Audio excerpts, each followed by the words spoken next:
नमस्कार दोस्तों, मैं सुरभि सिंह आपके सामने उपस्थित हूँ अपने वायदे के अनुसार आज मंगलवार के दिन अपनी एक लघु कथा लेकर। और ये लघु कथा मेरे दिल के बहुत करीब है और इसको मैंने जिसे कह सकते हैं कि हृदय से पोषित करना, उसको हृदय से पोषित किया है और बहुत अच्छा लगा इसको लिखने के बाद में। और इसमें शायद बहुत सारी जो हमारी पुरानी धारणाएं हैं, ये लघु कथा उन्हें भी तोड़ती है, बहुत सारे मिथकों को भी तोड़ती है। अब निर्णय तो आपके हाथ में है कि आपको पढ़ करके कैसी लगती है। तो मैं आपके सामने अपनी लघु कथा प्रस्तुत कर रही हूँ और जिसका शीर्षक है देवी। विमला देवी बड़ी मान मनोबल के बाद बेटे के साथ उसके घर में रहने आई थी। बहुत संस्कारी बेटा था, लेकिन दोनों माँ बेटे में बस एक बात पर ठन गई थी। उसने पूरे जीवन उनकी सेवा की, लेकिन जब उन्होंने हठ किया कि बहू के गर्भ में पल रही दूसरी संतान का लिंग निर्धारण करवा लें, यदि बेटा है तो ठीक, नहीं तो सब रफा दफा, तो बेटे ने साफ इनकार कर दिया। उसने मना कर दिया। उसने उनकी एक भी बात नहीं सुनी और कहा कि पूरी जिंदगी आपको नवरात्र में कन्या पूजन करते देखा है, फिर यह जिद क्यों? बेटा है तो स्वागत, और अगर बेटी होती है तो यह दूसरी बच्ची भी मेरे नैनों की पुतली बनकर रहेगी माँ।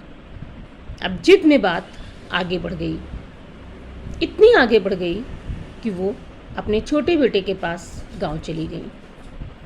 समय बीतते बीतते दोनों बच्चियां खूब पढ़ लिख गईं, लेकिन जिद्दी दादी ने छोटी बेटी का मुंह भी न देखा। नहीं देखा तो नहीं देखा।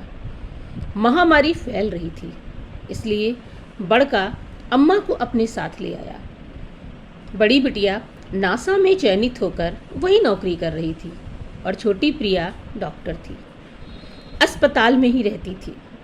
बस हफ्ते में एक बार मिलने आ जाती थी। माता पिता को दूर से देखकर सामान लेकर चली जाती थी। आज नवरात्र का पहला दिन था। प्रिया गेट पर छाया में बैठी थी। बेटे बहू उसे दूर से कुछ समझा रहे थे। माँ की ममता की तड़प बहू के चेहरे पर वेदना बनकर छाई थी। विमला देवी ने आज पहली बार अपनी पोती को चुपचाप खिड़की की ओट से देखा। जिस उम्र में लड़कियां मेकअप के ब्रांड तलाशती हैं, उस उम्र में वह सूखे पपड़ाए ओंठ लिए फीकी लेकिन संतोष से भरी मुस्कान बिखेर रही थी। उसकी खनकती आवाज कान में पड़ी, आप लोग अपना ध्यान रखिए, अब तो दादी भी हैं। यह कहकर वह उठ गई। गाड़ी में बैठने के पहले भीगी आंखों से उसने घर की ओर देखा और बोली, माँ आज मरीज अधिक हैं, अगले हफ्ते फिर आऊंगी। यह कहकर वह कोरोना पीड़ितों की सेवा करने के लिए वापस अस्पताल की ओर चल दी। जैसे ही खिड़की बंद करके वे पीछे मुड़ी तो देखा कि बेटा और बहू खड़े थे। बहू चिंतित स्वर में बोली, अम्मा अब की आप माता रानी की स्थापना ना कर पाई। विमला देवी ने बरबस आंसुओं को रोकते हुए कहा कि देवी तो घर में बहुत बरस से विराज रही थी। देवी तो घर में बहुत बरस से विराज रही थी, बेटा हमें पहचानने में देर हो गई। उन्होंने ऊपर की ओर दोनों हाथ जोड़ दिए। तो दोस्तों, अक्सर लघु कथाएं विसंगतियों से घटित होती हैं। एक क्षण की विसंगति एक लघु कथा का निर्माण करती है और ये हमारे जीवन से जुड़ी हुई होती हैं, जीवन के बहुत करीब होती हैं। इसकी भी पृष्ठभूमि कहीं ना कहीं थी। बेटी का जन्म आज भी समाज के बहुत बहुत स्थानों पर खुशी का परिचायक नहीं होता है। समाज के सभी वर्गों में बेटी को एक समान सम्मान से देखा जाए, यह भी अभी कम दिखता है। लेकिन मेरे अनुसार हम सभी को, वैसे तो हमारे समाज में यह परिवर्तन आ ही चुका है, कि जब हम कन्या की पूजा करते हैं, नवरात्र पूजन करते हैं, तो नवरात्र पूजन वाकई में हम कन्या को देवी मानते हैं, तो ये परंपरा पूरे वर्ष भर चलनी चाहिए और चल भी रही है। न जाने कितनी जगहों पर लड़कियों को आँखों का तारा मानते हैं, लेकिन अगर कहीं पर यदि ऐसा नहीं है तो उन चीज़ों को समझना चाहिए।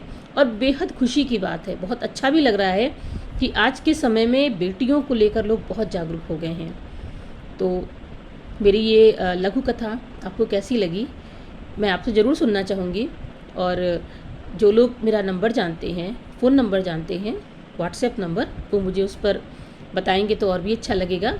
आप मेरा नंबर नोट कर लीजिए, 9919212800, 9919212800।